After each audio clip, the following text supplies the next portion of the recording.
નમસ્કાર દર્શક મિત્રો. આજે અમે એક ફિલ્ડ ઉપર ઊભા હતા. તો મારું નામ Chaudhary Nitin from Apex Agro Industries Bharuch. તો અમે આજે એક ફિલ્ડ ઉપર ઊભા હતા, એમાં જે પ્રગતિશીલ ખેડૂત છે અમારા, તો એમનો એક રિવ્યુ પૂછીએ કે એમને આ પોટેટો સ્પેશિયલ જે બટાકાની અંદર વાપરેલું, તો એમને કેટલું વાપરેલું અને કેવી રીતે ઉપયોગ કરેલો. તો નમસ્કાર દર્શક મિત્ર. નમસ્કાર. હા, તો આપણે કેટલું શુભ નામ જણાવશો આપ? પટેલ હિતેશભાઈ ચેલજીભાઈ, ગામ ચોરીવાડ, તાલુકા ઈડર. આપણે પોટેટો સ્પેશિયલ ની કેટલી બેગ વાપરેલી આમાં? મેં આમ તો ફર્સ્ટ ટાઈમ ખાતરનો યુઝ કર્યો છે પોટેટો સ્પેશિયલનો.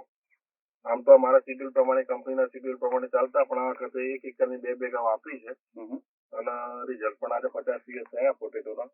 અને રિઝલ્ટ જોવો તમે, બહુ સારું છે. બરાબર. અને આ ટૂંકમાં ખેડૂતોને આપણે જે રિવ્યુ આપવું હોય તો કેવું અપાય કે ભાઈ કેવું છે ખાતર? 100% વપરાય. 100% વપરાય. સારું રિઝલ્ટ. પછી આપણે જે ઘઉંની અંદર પણ આપણે ખાવા માટે 1 વીઘું ઘઉં કર્યા છે, એમાં 1 બેગ નાખ્યું હતું 1 વીઘામાં. બરાબર. એનું બી બહુ સારું રિઝલ્ટ છે. ઘઉં સ્પેશિયલ એમાં કોઈ ડીએપી કઈ વાપરી જ નથી, યુરિયા બી હજી સુધી નાખી નથી મેં. બરાબર. કટ્ટાના ઉપર જ છે. બરાબર.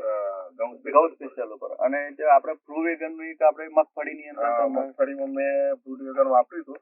1 વીઘામાં કર્યું હતું, 1 બેગ નાખી હતી, એનું પણ બહુ સારું રિઝલ્ટ મળ્યું હતું. અને ઉત્પાદનમાં પણ વધારો, પ્રોડક્શનમાં બી ફેર હતો, ઘણો બધો ફેર હતો.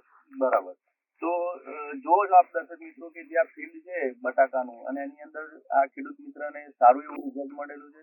એમનું જે પાસ્ટ એક્સપિરિયન્સ જે છે કે જે એમને ફ્રૂ વેગન છે, ઘઉં સ્પેશિયલ છે વાપરેલું, તો એમાં પણ એમને સારું એવું રિઝલ્ટ મળેલું. તો દરેક ખેડૂત મિત્રને અમારી નમ્ર વિનંતી કે એકવાર આપ વાપરીને અવશ્ય વાપરવું.